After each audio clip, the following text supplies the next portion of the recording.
Hey guys, hey, what's up, party people? It's your boy Eddie. So Ludum Dare did not go well.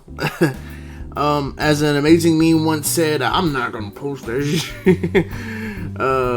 But all's well and good. You know, I have another monthly project that I'm about halfway. Well, not halfway. I've only been working on it really for like a week. But I just started a new monthly project. Waiting on some stuff for Project Albatross. So no real news on that front. But of course, my first shout out is to my boy Kenny. You've always been a good friend of mine. I really thank you, man.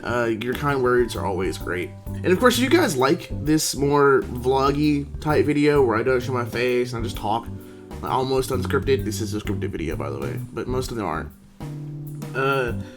If you do, or if you don't, just comment. Let me know how I'm doing.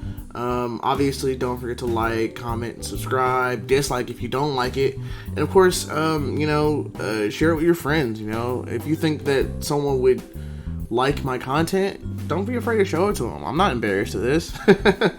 I'm so close to 100. It's kind of driving me nuts. But yeah, Ludum Dare did not really go as planned. I decided to hand the programming off to a friend of mine. Don't get me wrong, he's a great programmer, but and I decided to make the art and assets, and I learned two really important things. So like I said, he's a great programmer. Like he's way better than me at coding just in general. Way more knowledgeable, way more understanding of how of certain patterns and understanding of computer systems than I am, like by far. He has his master's. I only have a bachelor's. But one thing I did learn is that game jams and prototypes don't need to be pristine or don't need to be pristine, right?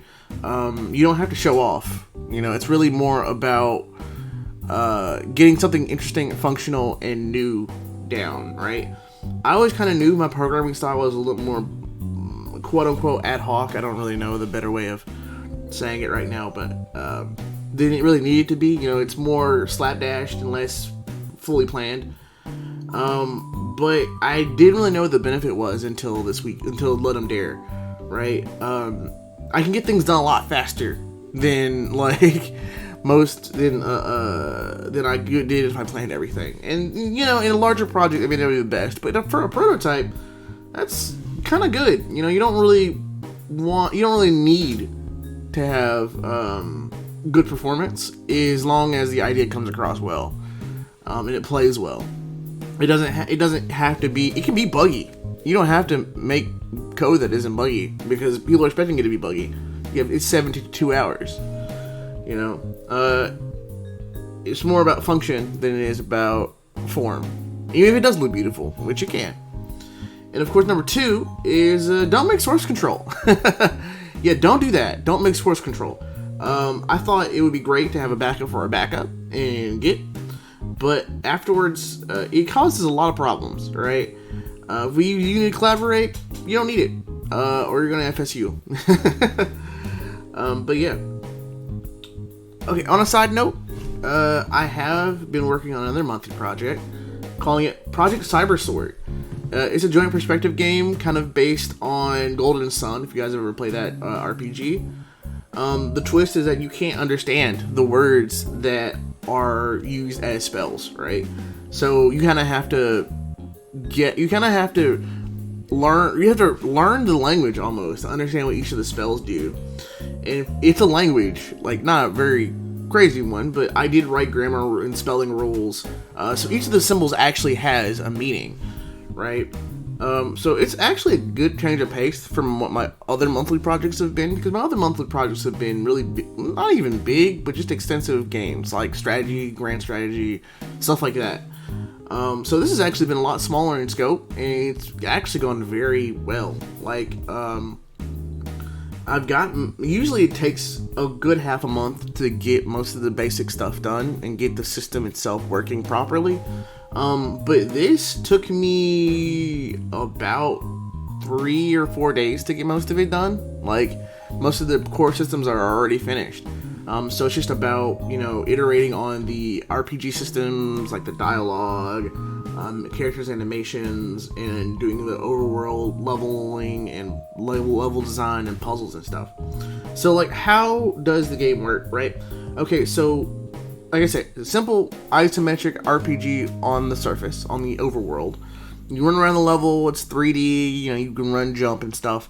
Read dialogue, solve puzzles, and when you actually get into a battle, the camera zooms into your area and summons enemies in specific spots, and the game becomes turn-based, right? Kind of trying to figure out what happens if you win still. I know it's easy to say, oh, you get level experience and items, but like, I'm kind of tired of that. So I'm thinking about something a little different, and hear me out. So each of the spells you cast has the effect hidden from the player, right? They're all words, kind of almost like affirmations, right? So each of the effect is hidden until used. Well, not until used. It's hidden from the player at the start, and then the player will figure out what they mean after they use them, right? Because it's hidden from them at the start and they don't know what it does, and it will constantly be hidden until they use it, just in case they forget. I'm trying to encourage them to memorize what each of the spells do. That being said, because of that, I have no real mana system, right? Since they're hidden from the player, I don't want the player to also be charged for the effect, right? And because some of them have negative effects. Or at least not effective effects. So I was thinking, instead of using a pure leveling system, I go off of like a karma system, right? Your level experience is tied to the words you say to yourself or just out loud, right? If you use positive words, you get karma. You get positive karma. You use negative, or if you get negative but effective words, you get a little bit of karma, because even though they're negative, you know, they're still accomplishing your goal. But then but if you use self-deprecating or self-harming words, you lose karma, and eventually even your level, because you lost karma. Like, after you get above a certain threshold, you go above a level, and once you've lost, let's say, under 0, you can lose your level. However, I kind of also want to stale positive words, right, in their effectiveness, because if you use them over and over and over again, then, well, you don't. Eventually they lose their meaning because you constantly use them over and over again. And of course, that also goes to staling negative words. If you use them over and over and over again, they eventually lose their effectiveness too. Especially if you constantly use them. That way, if you have a certain spell that like heals you all the way when you use it, if you constantly use it, then eventually it's not going to heal you at all, because you've gotten so used to it that it becomes like background music. So on top of that, I know that's kind of a risky venture, but I'm thinking about implementing that into the game as well.